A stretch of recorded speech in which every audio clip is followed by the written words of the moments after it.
Stuart Macmillan.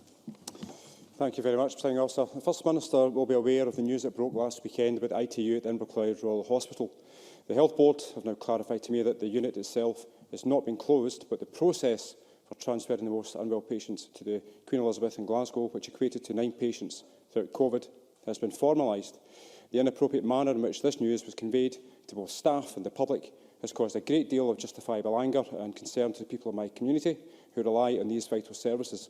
And had the NHS Greater Glasgow and Clyde conveyed these changes in a transparent and a clear communication strategy, both internal and external, much of this anger and worry would have been avoided. I would ask the First Minister, therefore, if she can confirm that the future of the IRH is not in doubt and providing assurance that the ITU service will remain at the Inverclyde Royal Hospital.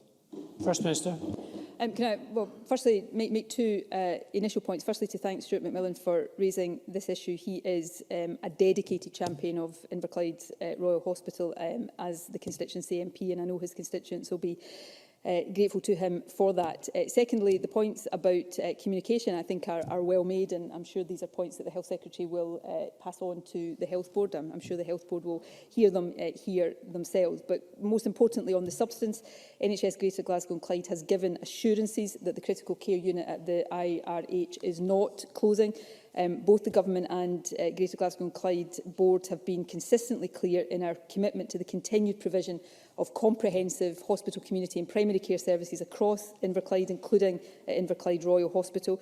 The intensive care unit beds at our IRH will remain open and patients will continue to be admitted to the beds, assessed and stabilised. The high dependency unit and coronary care unit will continue to treat patients at Inverclyde Royal, as is the case at present. And when a patient no longer needs critical care support, they will transfer back to the IRH for their continued recovery and rehabilitation.